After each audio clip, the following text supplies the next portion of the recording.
Yesterday afternoon, you looked at this formula, I believe, and discussed the various symmetries of the Riemann tensor.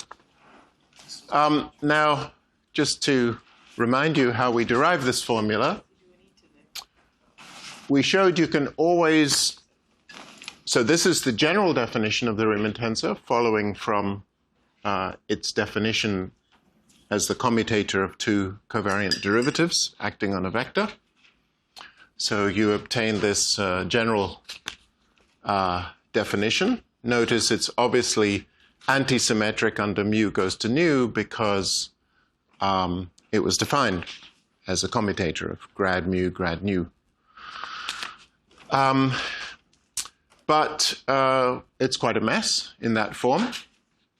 If you expand all the gammas out in terms of G and the derivatives of G, it's quite a mess. So you can use a trick to understand its symmetries, which is to go to a coordinate system in which the metric is eta mu nu, plus, and then we have the second derivatives, mu nu rho lambda x rho x lambda, right? So we can always, this is the second derivatives evaluated at the point 0. So we proved we can always go to a local coordinate system in which the metric is flat, the first derivative vanishes, and the second derivatives we didn't manage to set 0.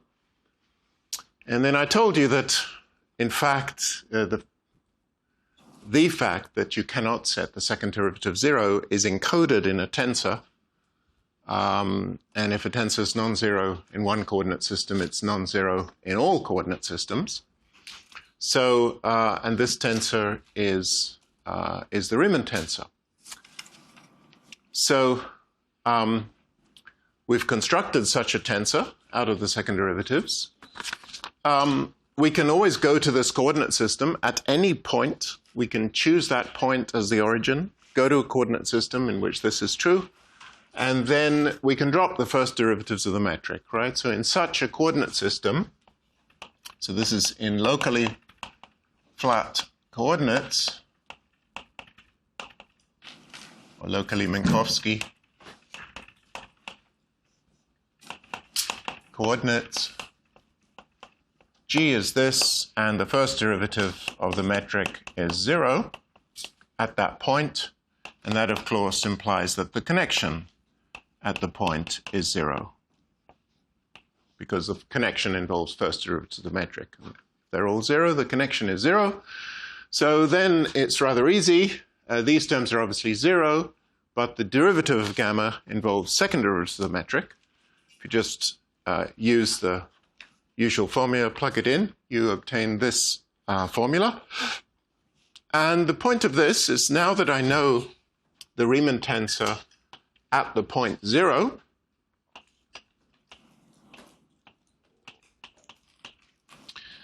all these things are evaluated at 0, I can infer something about its symmetries. Okay, and then I think in class you should have convinced yourself that if I lower all the indices, sigma rho mu nu, this is, first of all, symmetric under exchange of the first pair and the second pair of indices.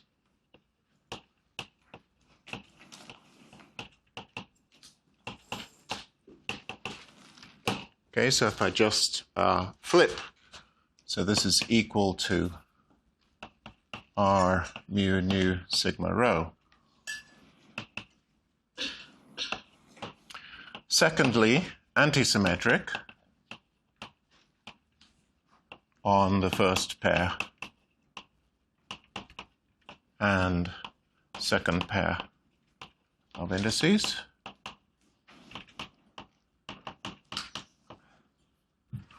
So that just means it equals minus r rho sigma mu nu, and it's also equals to minus r sigma rho nu mu. So it's antisymmetric under exchanging the first two indices or the last two indices. And thirdly, it is cyclic in the last three indices. So we have this equation, r sigma rho mu nu plus r sigma mu nu rho plus r sigma nu rho mu.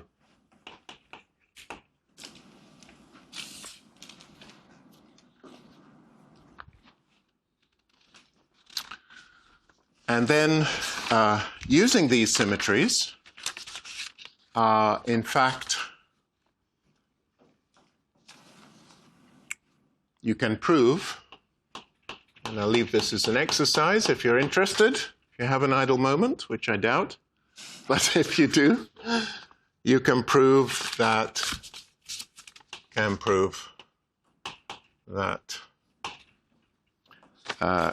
that the Riemann tensor r sigma rho mu nu has d squared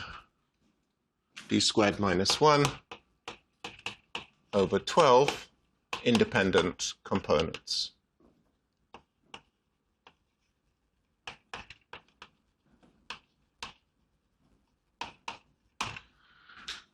Okay, so a tensor with these symmetries doesn't have, naively, this would have d to the fourth components in d dimensions.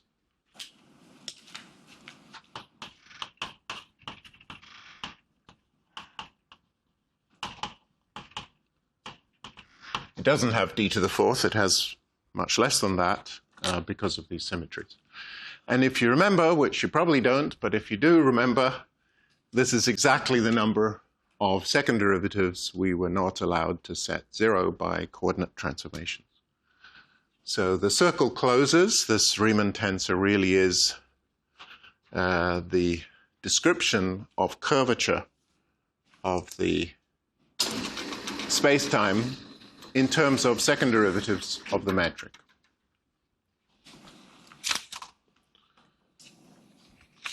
Okay, so now we will continue. So I think I used one of these symmetries yesterday. I used the fact that Riemann was antisymmetric on the first pair and the second pair of indices. So if you remember, yesterday we tried to follow Einstein, and we argued that the only sensible equation, the only equation involving two derivatives of the metric and relating that to the stress energy had to take this form where x mu nu is constructed from the metric and the covariant divergence of x mu nu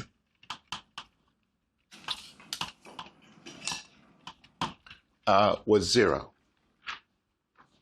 Okay, and then we had some discussion about this. Did I really have to insist on this? Because maybe I shouldn't consider the most general possible metric. But we do want the most general possible matter in the theory, because you can make an awful lot of different kinds of distribution of matter. And we want this equation to be valid for any of them. And so it's very artificial to impose any additional constraint on the metric.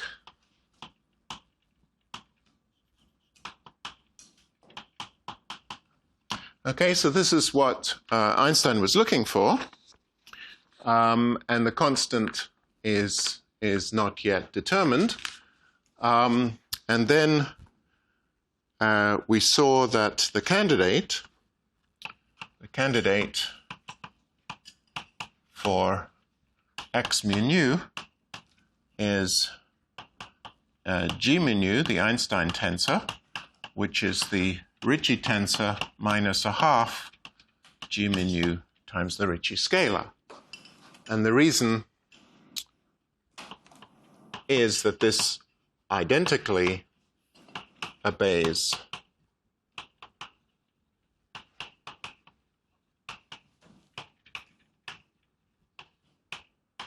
d mu G mu nu equals 0. Okay, and that was a consequence of the Bianchi identity.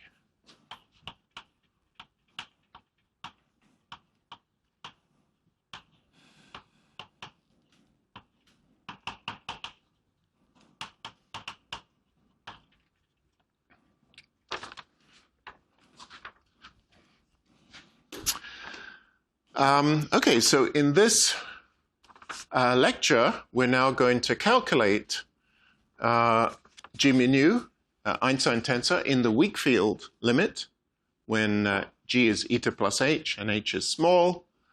And we're going to try to match it up with Poisson's equation. Del squared phi G is 4 pi G rho. Okay, by identifying H naught naught with phi. Now the argument is a little bit tricky, so we have to be rather careful, and in particular it'll turn out we're going to have to use both the 0, 0 and the ij components of this equation. Okay, so first of all, we use, so this is the equation we want to use to determine the constant. Okay, so we would like to fix a constant A by comparing with the Newtonian limit.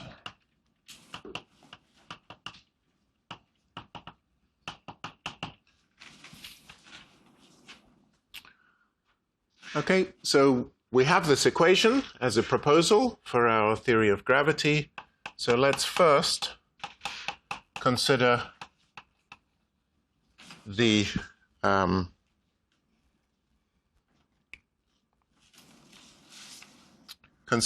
spatial components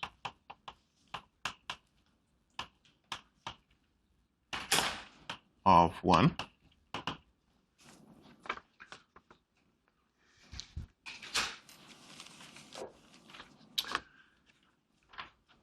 Now, by assumption, we have Tij much less than T naught naught, right? That was the assumption that the pressure is negligible compared to the energy density.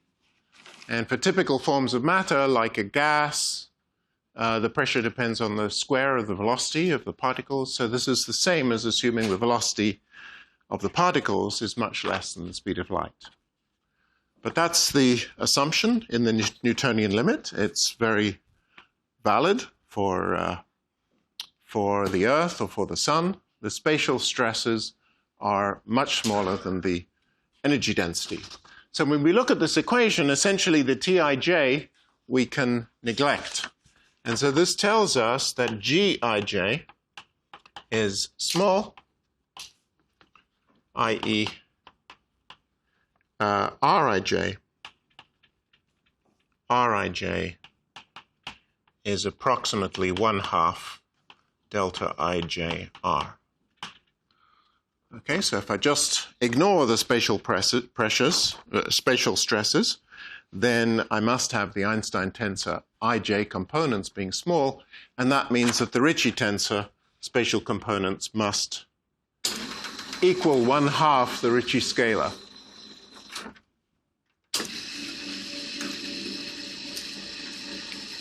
Okay, so that's a very useful equation. Now, the Ricci scalar is approximately equal to, well, of course, it's defined to be G mu nu R mu nu.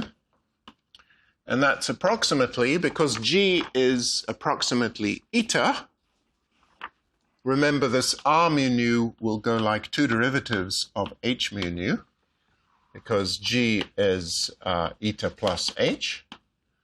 Right, so R is already of order H, so there's no point in keeping the H in this G inverse, because that would be an H squared term.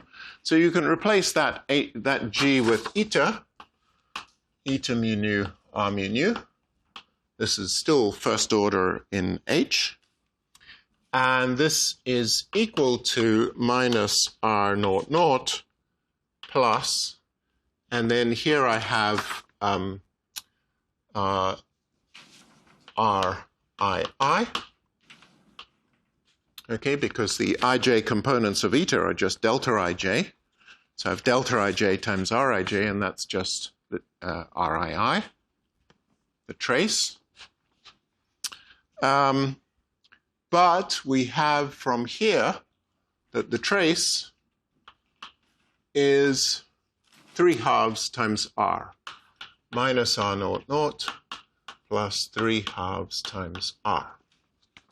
Okay, from this, let's call this dagger, from dagger.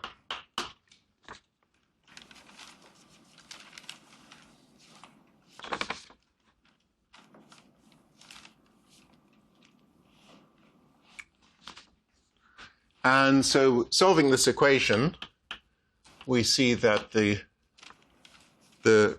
R00 is approximately 1/2 R. Okay, so I just pull that R over to the right-hand side, and I get 1/2 R, put the R naught naught on the left-hand side, and I get this equation for R00. And so it follows that G00, the Einstein tensor, which is approximately R00 plus 1/2 R, because eta mu nu is, eta 00 is -1, right? So that changes the sign here to plus 1/2, and this is approximately 2R00. So the left-hand side of the Einstein equation is just 2R00. Now, we already wrote down the Riemann tensor to linear order in this locally flat coordinate system. Let me bring this down. Sorry, this one.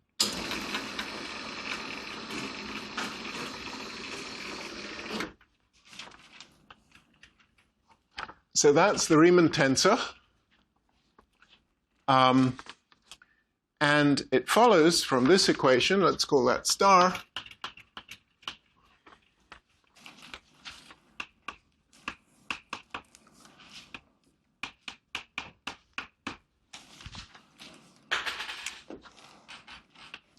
R sigma rho mu nu, I'm just lowering the index now, is 1/2 H nu sigma rho mu minus H rho nu, comma, sigma mu minus H mu sigma, comma, rho nu plus H rho mu, comma, sigma nu. Okay, so all I did there is lower the index sigma. That produces a delta here, so this lambda becomes sigma. So that's the expression for the Riemann tensor to linear order in H plus order H squared.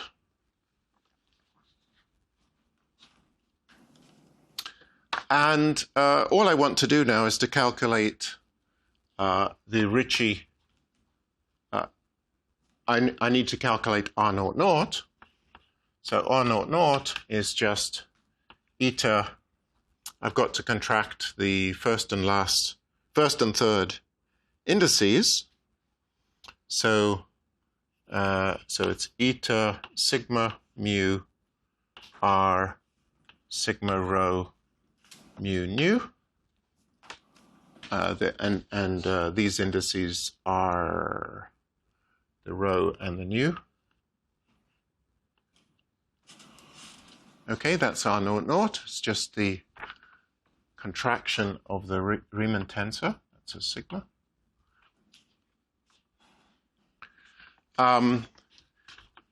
Now, R with 4 zeros is 0. Eta is only non-zero if sigma and mu are both 0.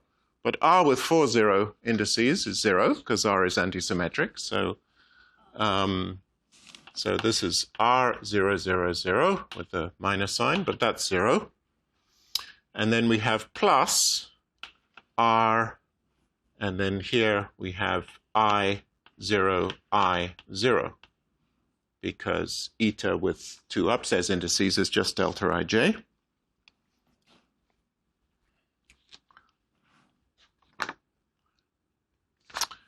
And now I can just read that off from here. You see from this equation, R I 0, I 0 is equal to, remember we dropped time derivatives of h. We assumed h has no time derivatives. So here, rho and nu are both 0. So that's gone because that's gone because h has no time derivatives. That's gone because rho is 0. And so I only have this term left. So I get minus 1/2. Sigma and mu are both I, and rho and nu are both 0. So I get minus 1/2 h0, 0, comma I. And that's equal to minus 1/2 Laplacian h0, 0. Okay, so the R0, 0 is minus 1/2 Laplacian h0, 0. And so now we're ready to plug back into the Einstein equation.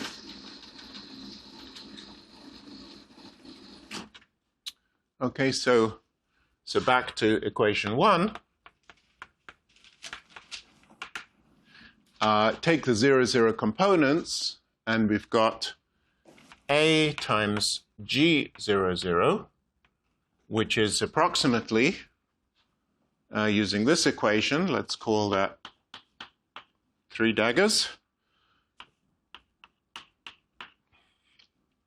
So this equation is 2A R0, 0, which is, now R0, 0 is, we've just worked it out, is minus 1/2, so I've got minus A del squared H0, 0.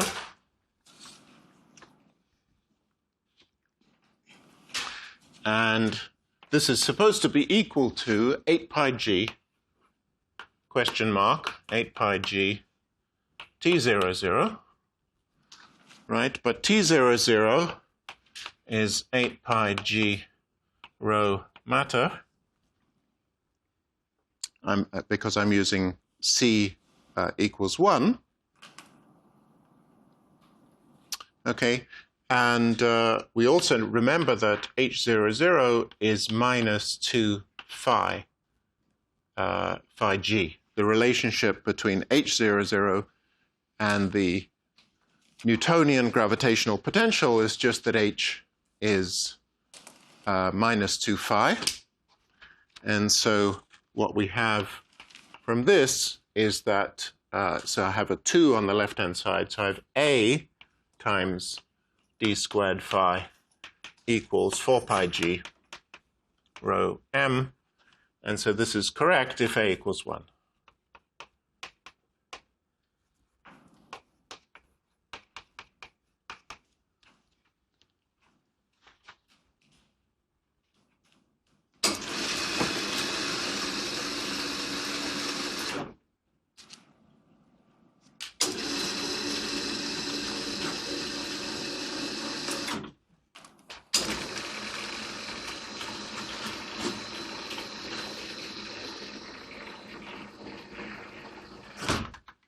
Okay, so what we've shown is that this proposed Einstein equation, which is very easy to remember, 8 pi g T mu nu, this implies Poisson's equations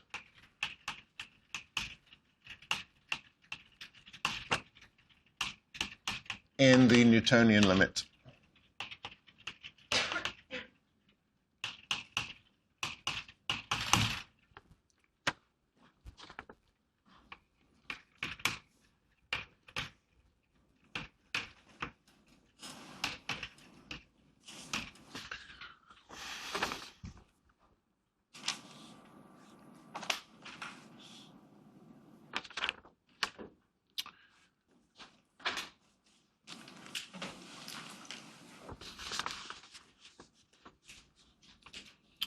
Okay, so this is the Einstein field equation.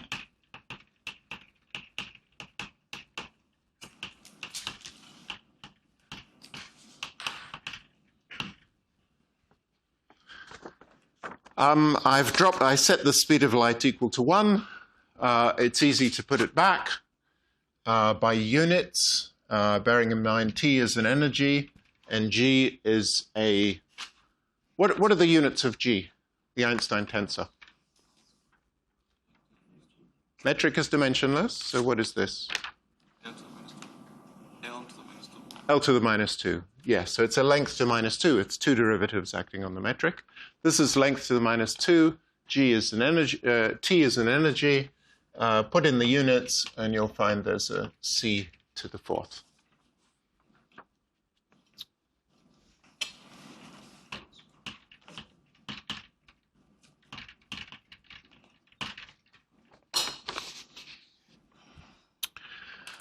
So that was an exciting moment when Einstein realized he had a consistent proposal for the field equations. And these are arguably the most beautiful equations in physics. They show how energy creates curvature. Okay, and then according to the equivalence principle, the way the energy moves in a given curved background is entirely determined by its own equations. So you're free to put anything in there in the T mu nu, as long as it satisfies conservation of energy. And even if even if you only know it in a flat space, in Minkowski space, you can easily translate it into the form it should be in this equation just by changing eta to g and derivatives to covariant derivatives. Okay, so this equation really describes how energy bends space, the description of how energy responds to bent space is all contained in the equations for the matter. Okay, are there any questions at this point? Okay, I think you'll agree is that as ugly as all the algebra is to get here, the equation itself is very, very beautiful. What makes it even more beautiful is that it's true. Okay. So when Einstein wrote down the equation, there were practically 0 tests of it. This really was in the form of a hypothesis. But nevertheless, due to all the torture he had gone through in trying to derive it, he was completely convinced it must be correct. The first confirmation, I'm not sure we'll have time to do it this week, but the first confirmation was a well-known but fairly obscure fact known to astronomers, that the orbit of Mercury is not periodic. Okay, that Mercury is so here's the sun, and Mercury is going around in an ellipse. And according to Newtonian theory, if the sun is spherical, the orbit of the planet is an ellipse, and it's absolutely periodic. Okay, Newtonian theory, the exact solution of the equations, F equals ma, is an ellipse. But what was known by astronomers is that this ellipse is not periodic. The orbit of Mercury is not periodic. Actually, it precesses. And so it does this, right? So it's moving around at a very slow rate.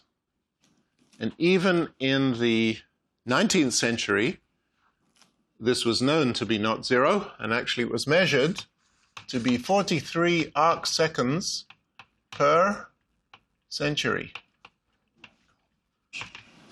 Okay. It's a very, very gentle precession. And so what Einstein did is he worked out the field equations, he worked out the metric around a spherical mass. Actually, that was worked out by Schwarzschild, but Einstein knew it in the weak field limit, which is all you need. So he took the weak field limit of the metric. He solved the geodesic equation. He found the orbit is not exactly periodic, and he predicted this number almost exactly.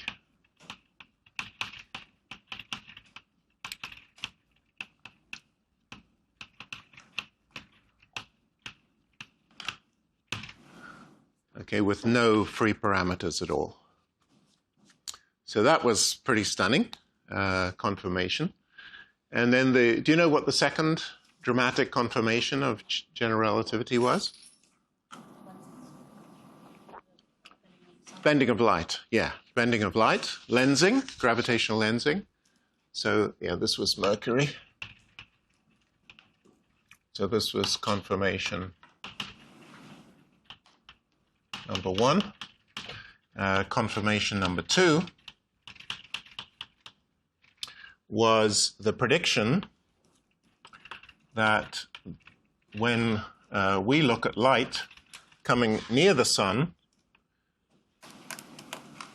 it's bent, its trajectory is bent, so that the light appears to be, so that the galaxy or object behind the sun, which is being lensed, appears to be at the wrong position on the sky. And that angle is a deflection angle. So Einstein calculated it, actually got it wrong by a factor of 2 in his first paper. And then a couple of years later corrected that. There's a sort of trivial reason why he got the factor of 2 wrong. But then Arthur Eddington, who was the UK's sort of preeminent astronomer at the time and very mathematical, Eddington wrote the first book in English about general relativity, translating Einstein's ideas into sort of in more popular terms so that other scientists could read it. But Eddington also did an expedition to Africa, to West Africa, in order to see a solar eclipse. And during the solar eclipse, he watched the position of the stars next to the sun, and indeed he measured the bending of light. There was a very dramatic confirmation, I think it was in 1920 or thereabouts, of that prediction. People have since questioned that and wondered if Eddington maybe cheated a little bit on the data, but that is still not completely clear. But by now, these measurements are routine, and the theory works extremely well. And then general relativity sort of went dormant for a while, because it's very, very hard to test. These corrections to Newtonian mechanics are tiny. The principal importance of GR was in cosmology. And so people were developing models of cosmology like Friedman and so on. But still, there weren't many observational tests. There were very few observations in cosmology until much later. But at the moment, the situation is that that equation is absolutely the foundation of cosmology. You couldn't begin to do cosmology without that equation. And that equation, the meaning of cosmological observations is completely interpreted in terms of that equation and its framework. So this is now the foundation for cosmology.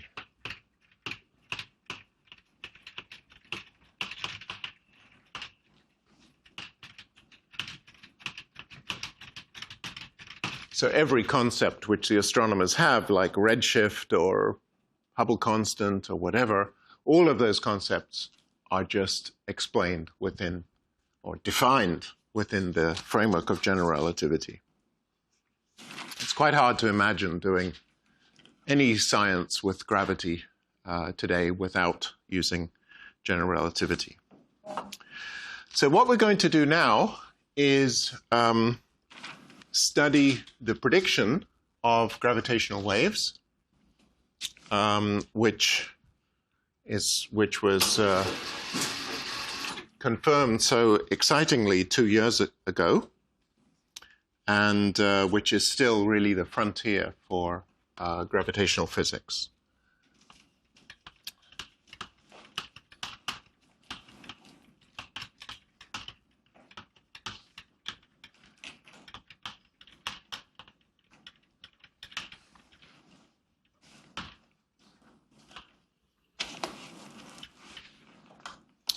Okay, so as soon as Einstein wrote this equation down, he realized that it would predict waves.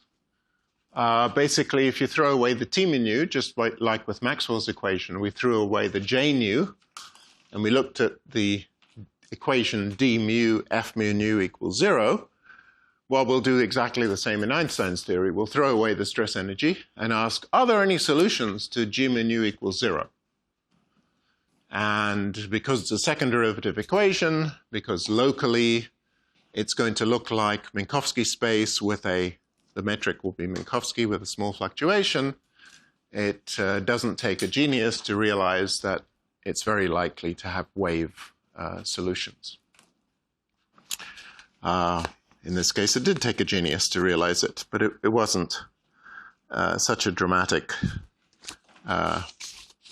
prediction that there should be gravitational waves. In fact, Einstein was desperately disappointed because he found there were waves, he wanted to measure them, and then he calculated the rate of emission of the waves, and it's so small that he thought it would never, ever be detected. Okay, it seemed too ridiculously small. And then indeed it did take 1 century for those waves to be detected. Now, so the analogy with Maxwell, I hope you realize, is very deep. Maxwell's theory is the forerunner of GR. Maxwell's theory is much simpler. It's a linear theory. So the equation of motion is linear in f mu nu, much easier to solve. Einstein's equation is nonlinear and but therefore much, much richer. The set of solutions to Einstein equations is infinitely richer than the solutions to Maxwell's theory. Nevertheless, many of the same concepts work. So Maxwell's theory, we look at this equation to define gravitational waves, electromagnetic waves, right? Maxwell. So set J equals 0. And we already showed that this equation gives rise to electromagnetic waves. Let's discuss it from a slightly different point of view. Showed before that E and B propagate as waves.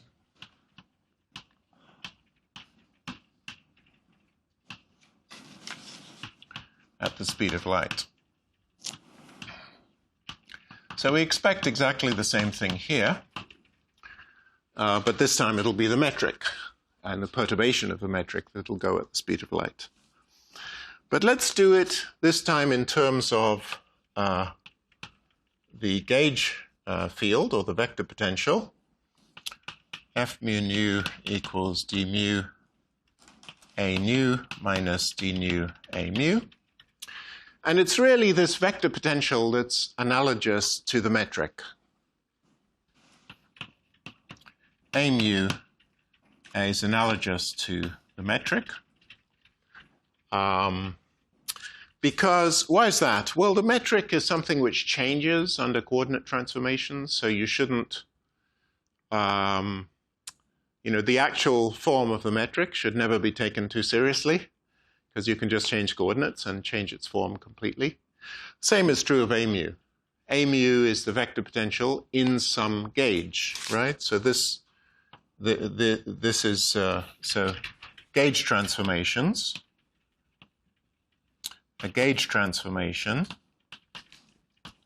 A mu goes to A mu plus d mu theta, where theta is any function on space-time. This is analogous to G mu nu of x goes to G prime mu nu of x prime, which is dx dx prime dx dx prime G.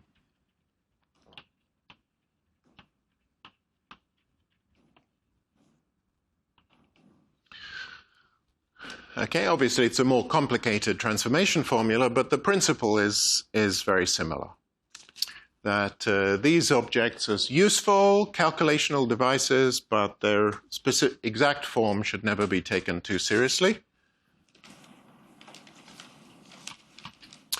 And so let's write Maxwell's equations in terms of this vector potential. And of course, what they look like. So the Maxwell, so let's just call that star. Star becomes d mu a nu, that's the first term. And then the second term is minus d nu d mu a mu equals 0. So that's Maxwell's equations in... So it's almost the wave equation. This term is the wave equation, but there's this funny term here. So it's not quite the wave equation.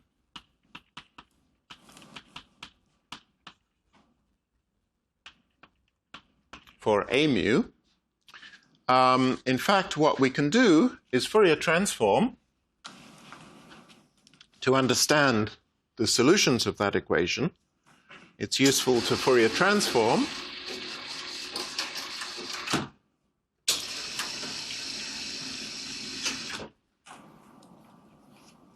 So Fourier transform, it's a linear equation, so Fourier transform is always a good idea in a linear translational invariant equation. There's no explicit x's anywhere.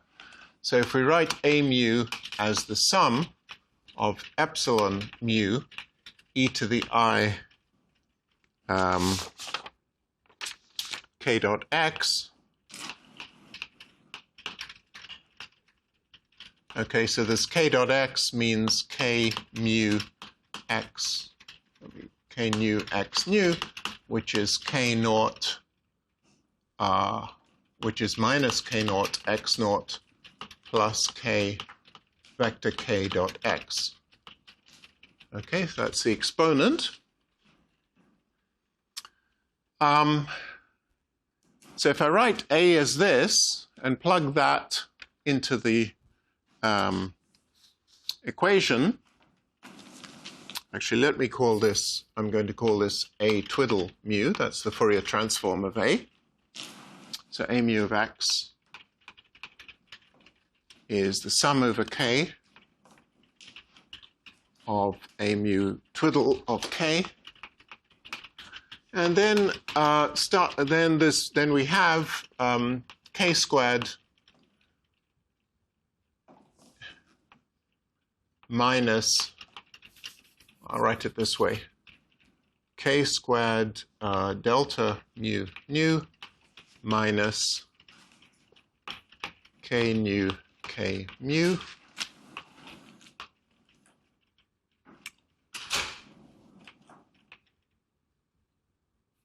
minus k mu k nu of A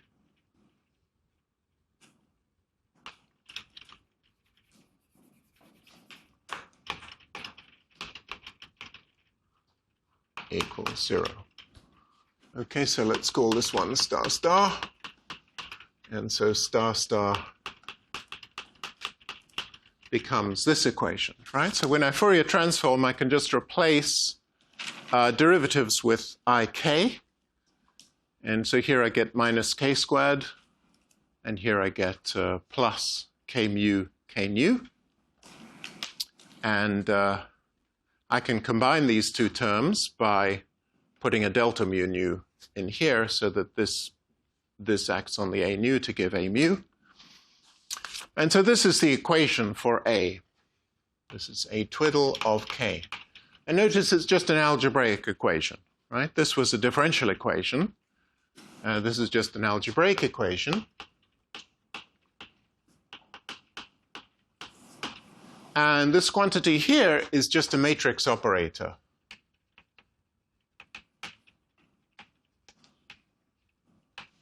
Right, so I just have some matrix times A, or a twiddle, is 0.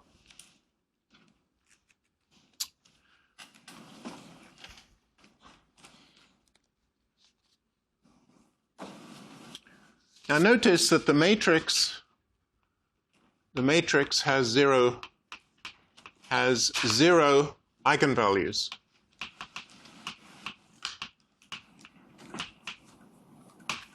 Okay, in fact, A mu is a 0 eigenvector of this matrix.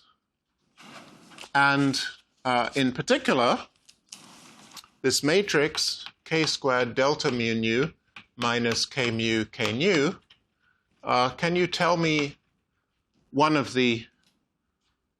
a 0 eigenvector of this matrix? What is something that I multiply this by, expressed in terms of k, and obtain 0? K mu. K nu, right? So this times k nu equals 0. So that tells us that if I transform, if A nu tilde of k goes to A nu of k plus epsilon k nu, then this is still a solution.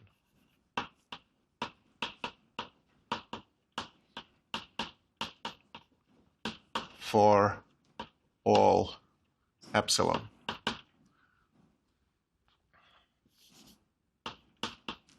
Epsilon can be any function of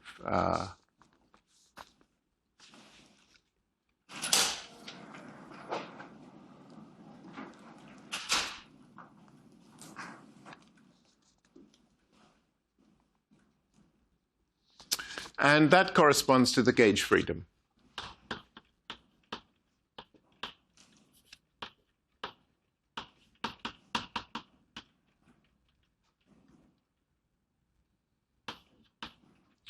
Okay, so obviously this epsilon, actually I epsilon, is just the Fourier transform of theta, this gauge freedom theta.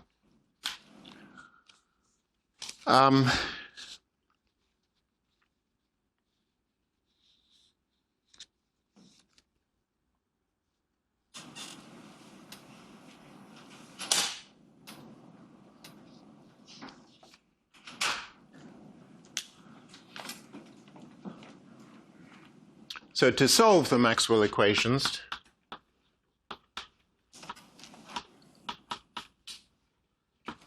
we can choose epsilon choose theta or epsilon to set k nu a, to set d mu a mu equals 0, which is the same as k mu a mu twiddle equals 0.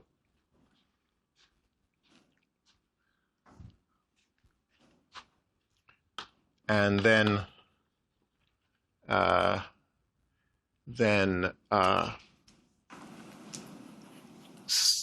what did we call it? This equation, star star, or this equation, let's call it 3 stars, or are solved if k squared equals 0. And this just means that k naught squared minus k vector squared equals 0, or k naught equals plus or minus modulus k. Okay, so the the energy of the photon is plus or minus the momentum, if you interpret the k as the k as the full momentum.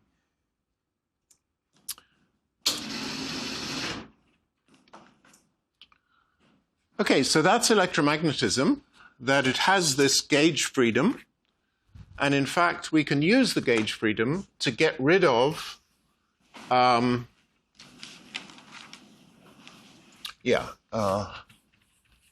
so the way we usually solve electromagnetism, at least one way of solving it, is to use the freedom of shifting A by a gauge transformation, which is this or that, in order to use this freedom to set, so gauge fixing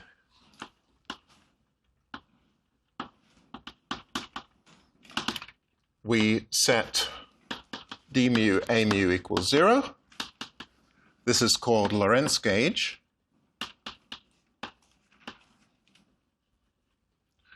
And then you see that there is a residual gauge freedom,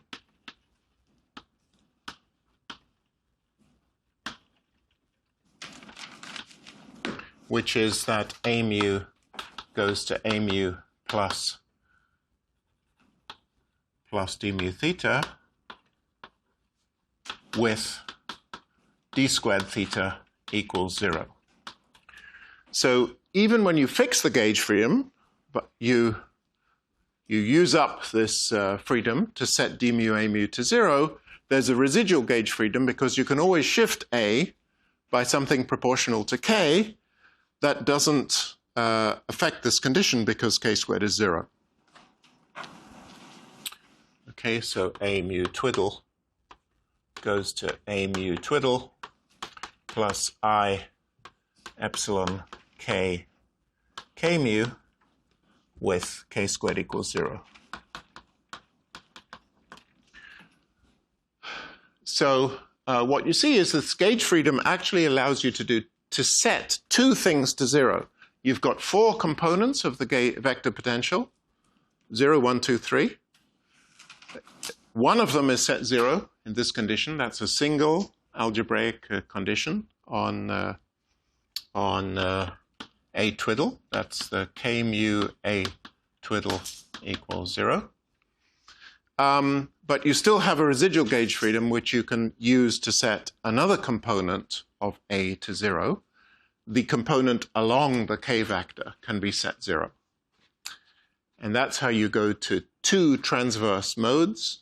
You naively have 4 modes for A mu, but the gauge freedom gets rid of 1, and this residual gauge freedom allows you to get rid of another one, so you end up with 2 propagating modes or polarizations of the electromagnetic wave.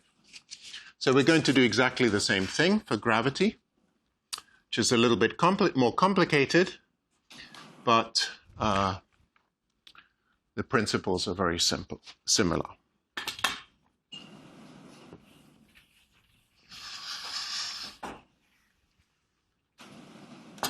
So for electromagnetism,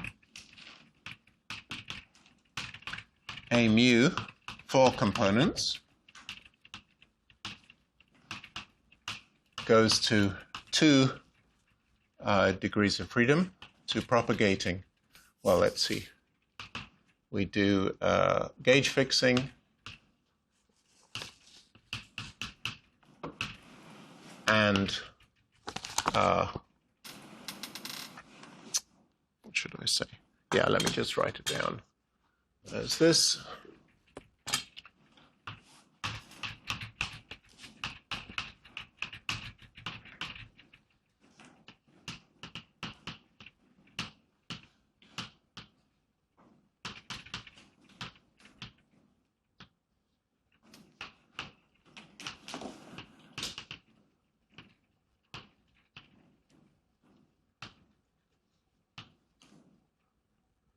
These are the physical propagating modes, physical modes.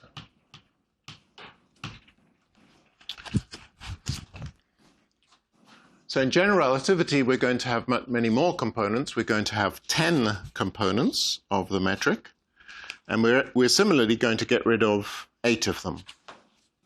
4 by coordinate transformations. There are 4 coordinate transformations. And then 4 by residual gauge freedom, which will take us from 10 to 2. And gravitational waves turn out, just like electromagnetic waves, to only have 2 gauge-fixed degrees of freedom. Now, in GR, we need to pick a gauge. The first problem is to fix a gauge.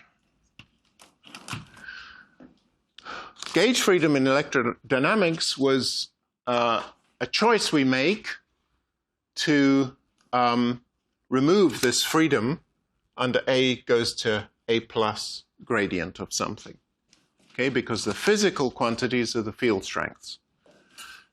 So we need to choose some gauge, and in electromagnetism, the sort of a nice gauge, one of the possible gauges is this gauge, d mu a mu 0. This is obviously not invariant under A goes to A plus d theta, right? Because this equation changes by d squared theta. So you want to write down an equation which is not gauge invariant in order to fix the gauge. So what can we write down in general relativity which is not a tensor equation in order to fix the coordinates somewhat?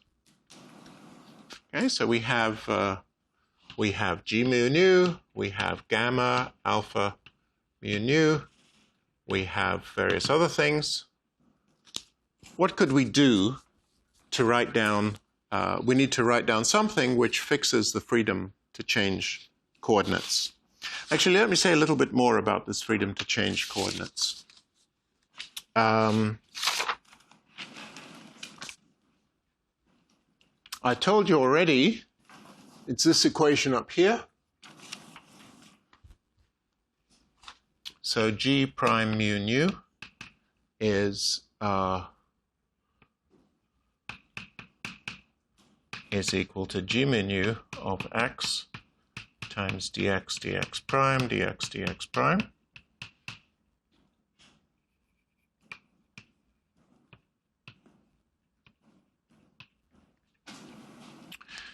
Now, if g is approximately eta mu nu plus h mu nu,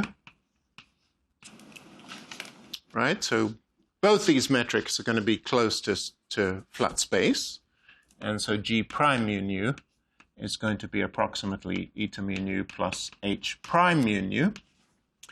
And if x prime mu is equal to x mu plus epsilon mu of x, that's a small coordinate transformation, then you can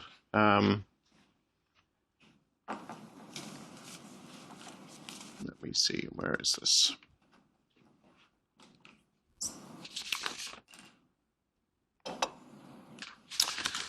Okay, then you can see these equations imply h prime mu nu is equal to h mu nu minus epsilon mu comma nu minus epsilon nu comma mu.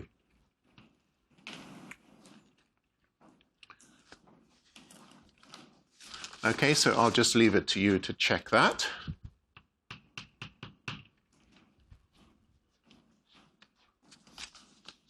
So what this means is I can do small coordinate transformations which will change the metric from having one h to another h, and the two h's are related by this formula here.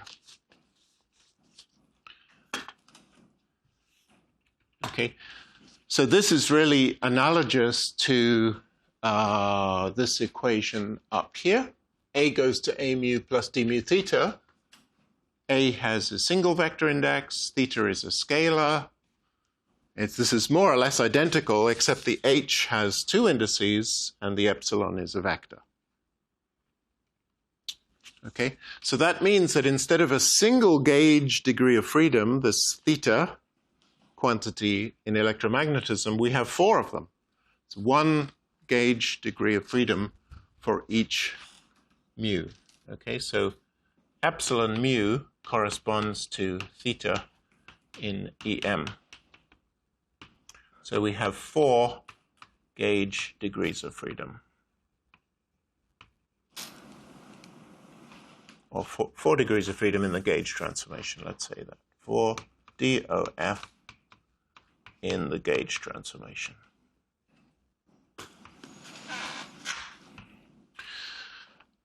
Okay, so in electromagnetism, we picked a gauge, d mu a mu is 0. One gauge condition to fix one gauge degree of freedom. What do we do in general relativity? I've got to write down something. I've got to write down 4 conditions because I've got 4 coordinates I could change. I need to write down 4 equations which fix the gauge. So what can I write down? I've got gamma, right? That's not a tensor. That's good for this purpose, not a tensor. I don't want to write down a tensor equation. What do I do with the gamma? There's too many equations there, right? This is 4, and this takes 10, so there are 40 quantities here. It's too many. I don't want to fix 40 things. I only want to fix 4 things. What can I do? That would be too many equations. I want only 4 equations. Track at the bottom too? Yeah, just write this down. There are 4 equations. Lambda 0, 1, 2, 3. Right? So these are 4 equations which are not coordinate invariant.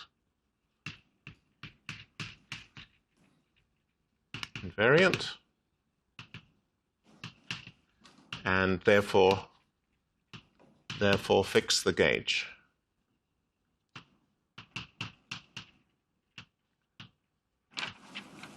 Okay, so there are 4 equations preventing you from changing coordinates.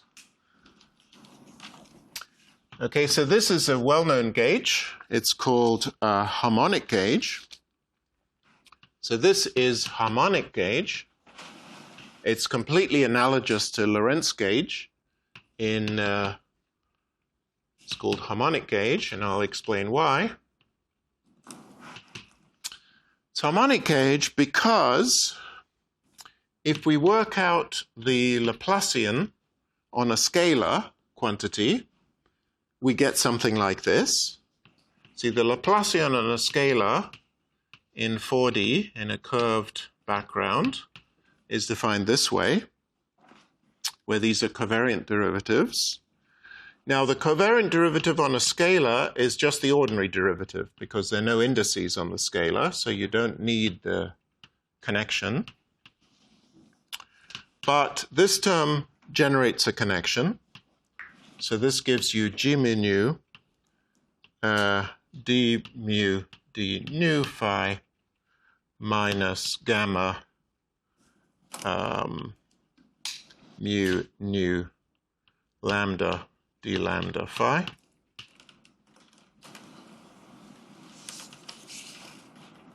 This is symmetric anyway.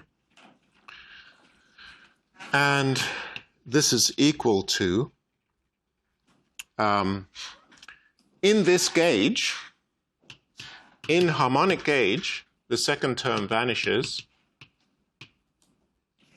This is equal to g mu nu d mu d nu phi.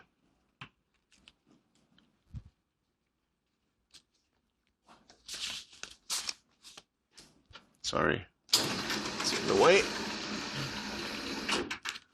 Okay, so this term vanishes in harmonic gauge, leaving me with only that term. Now, what this means in particular, if we regard the coordinate x mu as 4 scalars. See, x mu is not even a tensor. Dx mu is a tensor because dx prime mu is dx prime dx times dx. But x mu is not, doesn't transform. I mean, x mu goes to x prime mu, which is any function of x. It doesn't transform like a tensor at all. We can think about the coordinates as 4 scalars, and then it follows that box x mu, where this means the box acting on scalars,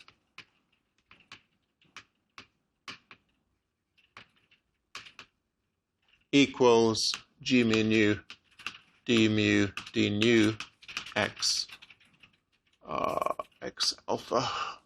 alpha in harmonic gauge. But 2 derivatives on the coordinates is definitely 0, because 1 coordinate will give me a delta, and 2 derivatives give 0 in harmonic gauge. Okay, and harmonic is always used to talk about something which satisfies box equals 0. If something satisfies box equals 0, we call it harmonic. It goes back to basically box being the wave equation, and harmonic things satisfy the wave equation. Because music is all about waves on strings. Okay, so in harmonic gauge, the coordinates satisfy this condition. So you can equally well write this equation as box x alpha equals 0. In this form, it's a little bit more mysterious. What am I doing taking box of coordinates? Coordinates aren't, but that's precisely why it's a good equation, because these coordinates are not tensors, and box x is not a tensor. In fact, box x is equal to this guy, which is not a tensor either, but there are 4 equations which fix which are 4 conditions on the coordinates. And these turn out to be very useful for discussing gravitational waves.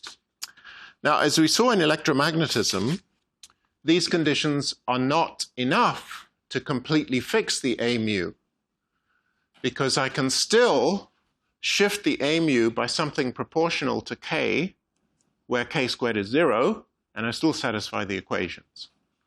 So just like in electromagnetism, we'll fix 4 conditions, 4 coordinate conditions, and then we're going to have some residual coordinate freedom, and we have to fix those 4 freedoms as well in order to get the 2 physical propagating gravitational waves.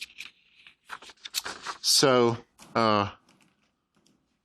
let me now write down the linearized Einstein equations, and we'll see how all this works. So the linearized Einstein equations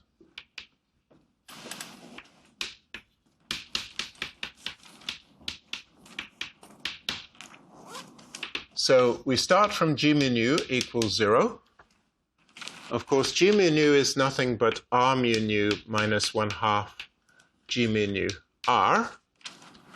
But if this is 0, then you can see immediately that r mu nu is 1/2 g mu nu r.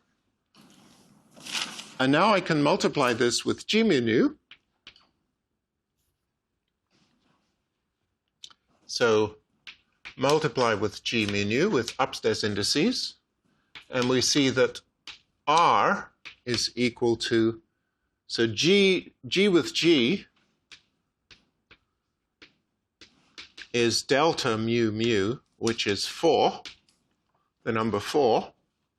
So this equation implies that r is 2r. Okay, and this implies that r equals 0. So in fact, if the Einstein tensor is 0, it follows the Ricci scalar is 0, and then it follows that the Ricci tensor must be 0. So these are the empty space, let's say, these are the Einstein equations with T mu nu equals 0 for T mu nu equals 0.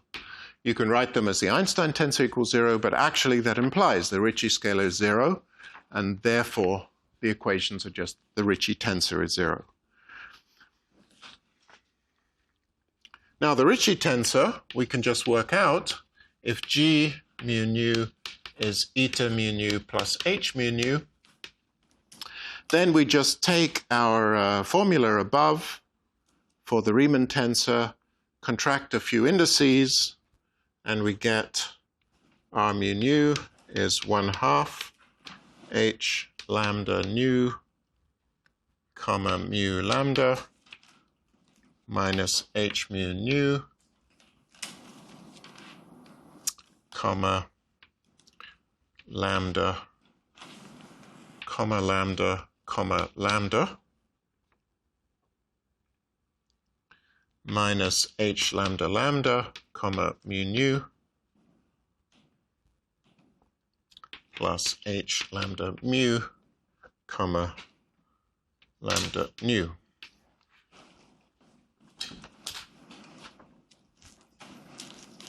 Nu lambda. Doesn't make any difference. Okay, so I just I had them somewhere. I think I erased them. But I had the Riemann tensor written out in terms of h, and we just contract some indices. That's what we get.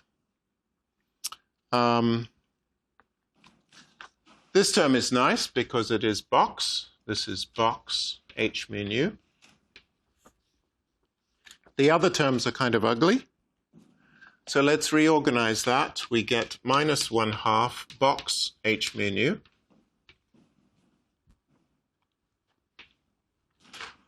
And then we have minus h lambda nu comma mu lambda minus h lambda mu comma lambda nu, or nu lambda. And then we have plus h lambda lambda comma mu nu. So there's some kind of garbage here, which is very like this garbage term here in Maxwell. So here we had box A, and then we had the nasty term. So in general relativity, we have box h mu nu, and then we have a nasty term. And all we do to fix the gauge is get rid of the nasty term. It turns out that this is 0 precisely when I impose this harmonic gauge. Okay, so harmonic gauge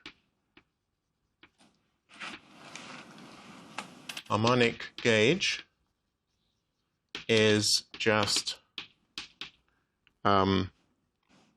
h lambda nu comma lambda minus 1/2 h lambda lambda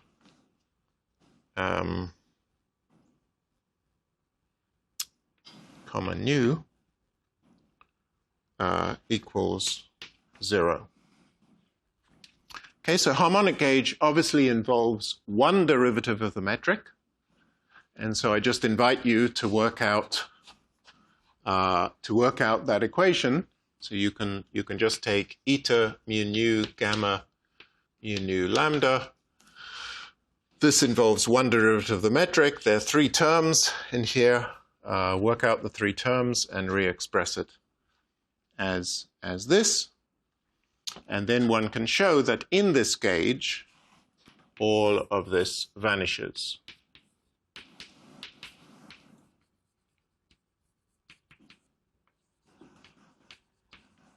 Okay, again, that's not difficult to show. Some quantity, a terminology which is used here is this is called transverse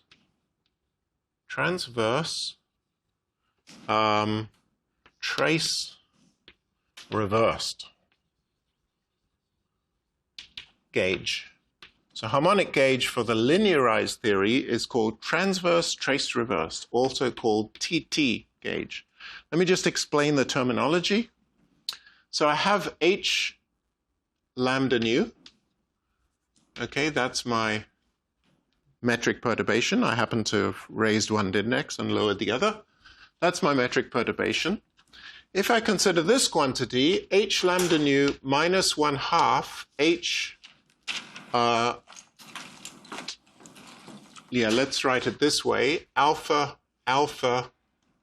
delta lambda nu. So consider this. So I take the h, I take its trace, which is the sum over these indices multiplied by delta. And this is called trace reversed. Can anyone tell me why this is called a trace reversed version of h? Because if I take the trace of this, right, it means contract the upper and the lower indices. I'm going to get h beta beta minus, and here I contract lambda with nu, I get a factor of 4, right? Trace of the identity matrix is 4, so I get minus 2 h alpha alpha, and so that is equal to minus h alpha alpha. So that means the trace of this is minus the trace of h. That's why we call it trace reversed. So just take the h, subtract off the trace with the right coefficient, so that the trace of the new guy is reversed. Transverse here just means that the 4 divergence is 0. So in other words, d by d lambda of h lambda nu minus 1/2, and then we'll take the trace here.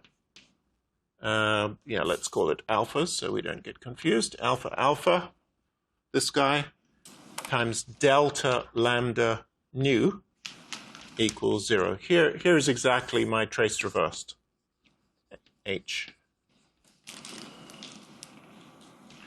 Okay, so in this gauge, harmonic gauge, when you go to the linearized theory, is just the transverse trace reversed gauge.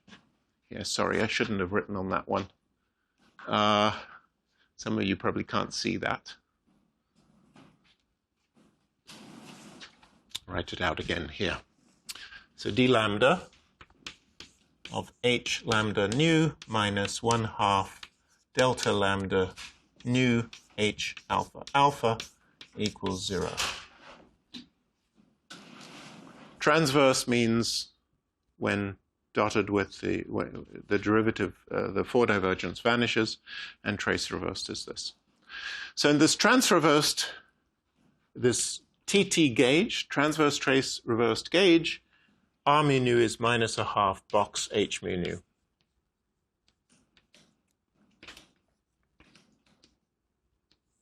Okay, that's nice and simple. So the linearized Einstein equations are just box H mu nu is 0. And so obviously H mu nu travels like a wave. What we will show next time is that even though we've fixed the gauge, there's still residual gauge freedom. There are remaining coordinate, it's easy to see from here actually. What's the residual gauge freedom here? See, if box x is 0, if box x equals 0, and I go to some new coordinate system, so I say, let's go to x prime equal to x alpha plus epsilon alpha of x. What's the constraint on epsilon such that I'm still in harmonic gauge? That the box of epsilon is 0. So just like electromagnetism, I can do a gauge transformation by theta, but if I insist box theta is 0, I remain in Lorentz gauge. So you've got more freedom. You pick the gauge, and you still have more freedom. So we pick the gauge in GR. We still have freedom. It's still harmonic gauge. Harmonic. If box epsilon is 0. Okay? So we impose 4 conditions. We get to impose another 4 transformations. And that's how we go from 10 degrees of freedom in H mu nu. It's a symmetric 4x4 matrix. So it has a priori 10 degrees of freedom. We remove 4 by doing this, and we get to remove another 4 by doing those. And that's why there are only 2 gauge fixed propagating gravitational waves. So next time we're going to see that the photon, A mu, has spin 1. That is basically the properties of A mu under rotations. Okay, so A mu, electromagnetic wave is electric and E and B fields going along transverse to the direction of motion. If I do a rotation of space, they change, they rotate around, and shouldn't be a surprise that it is it transforms like a spin 1 object. The gravitons will transform like a spin 2 object, basically because it has 2 indices. And so we're just going to see that explicitly next time. Any questions?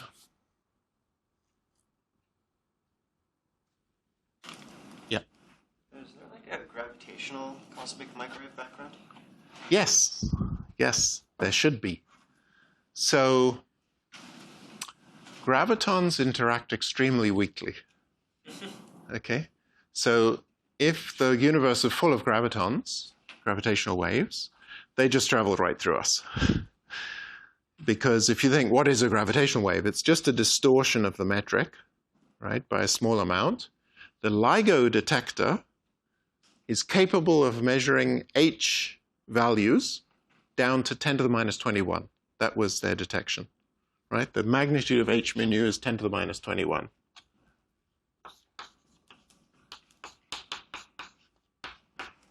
So the wave that came from these 2 black holes merging changed your length by 10 to the minus 21 as it came past.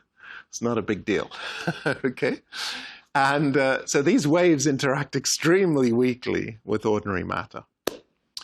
They interact very weakly with everything, actually. So the way it works is that if you go back to the Big Bang, when the matter density was very high, the universe was very, very dense, then the gravitational waves would interact more strongly with the matter.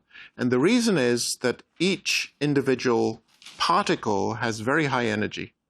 And, roughly speaking, you know that in gravity, energy sources waves. I mean, that's how Einstein equations work.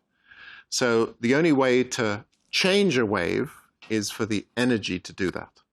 So basically, near the Big Bang, the particles have enough energy to significantly interact with gravitational waves. That stops quite soon after the Big Bang. So at the very early universe, if we went all the way back to the Planck density, very high density, everything would be in thermal equilibrium, even the gravitational waves. So you'd have this hot bath of photons, gravitons, and everything.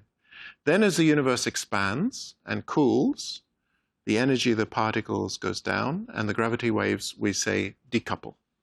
So they just travel freely. Ever since. What? They kinetically decouple? They just don't scatter anymore from anything else.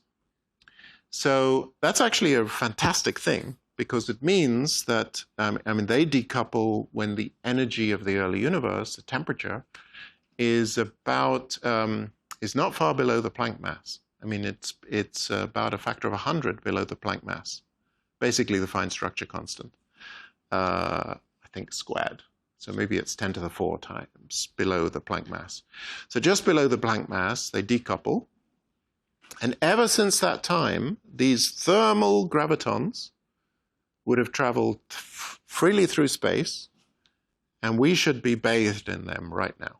Okay, so we can be fairly confident that the universe is full of this thermal gravitational wave radiation.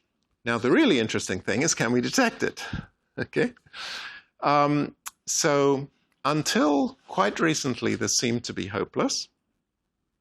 The effect is just too small.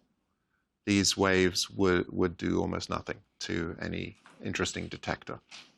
But actually, last year, myself and somebody who visits Perimeter every week, Wei-Li Pen, we realized that in the very early universe, there were sound waves just from regular density perturbations. And these sound waves form shocks. We wrote a paper called Shocks in the Early Universe. And this is according to the most conservative, conventional picture you can imagine. No flaky, model building or whatever. There were shocks in the early universe. It turns out these shocks emit gravitational waves. So we're pretty sure that in the early universe, there were shocks in the fluid that emitted waves, and they could be seen today. The amplitude of the H, so LIGO is detecting about 10 to the minus 21 now. In the most conservative picture, the amplitude of the H coming from these shocks in the early universe would be about 10 to the minus 30. It's 9 orders of magnitude. LIGO has to be 9 orders of magnitude more sensitive to see them. But in various scenarios for the early universe, the sound waves would have bigger amplitude. In particular, people tried to explain the black holes LIGO saw by supposing that there were larger density variations in the early universe, which collapsed and made black holes. Turns out those would have emitted gravitational waves rather strongly, and they would have already been seen using something called a pulsar timing array. The wonderful thing about gravitational waves is they should be there on all wavelengths. The universe is practically transparent to them. And so if only we can see them, we can see everything about the universe, all the way back to the Planck time. Okay? So it's a great prospect. Right now, people are building detectors which are 1 centimeter. That's the smallest gravitational wave detector I know of. This guy was here. He's in Australia. He was here a few weeks ago. There was a whole workshop on this. And then, so that's the smallest one. There's a 30-meter gravitational wave detector in Fermilab called a holometer. Then there's LIGO, which is 4 kilometers.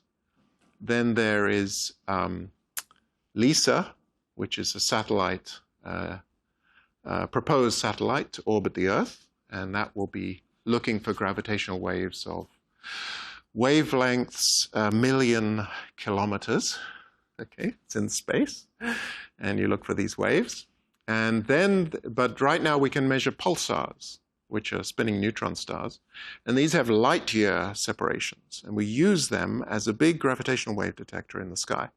So you can probe gravitational waves from centimeter up to many light years, okay, and using all of them, we can probe what happened in the Big Bang. So this is a completely new area of astronomy which is opening up, and it's pretty exciting. It's extremely difficult. I mean, the measurements are extremely difficult. You need to, just to detect the gravitational waves at all, it took basically 50 years of development from the 60s till today. That's what LIGO achieved. But now they've done it, this whole spectrum is opening up. So this makes me very, very optimistic that within, I don't know, 50 or 100 years, we will literally be making pictures of what happened at the Big Bang. So any theory of that will be tested. It's pretty unbelievable in a good way. I don't mean it's unbelievable. I mean it's believable, but it's pretty amazing. Okay, so next time we will do more on this.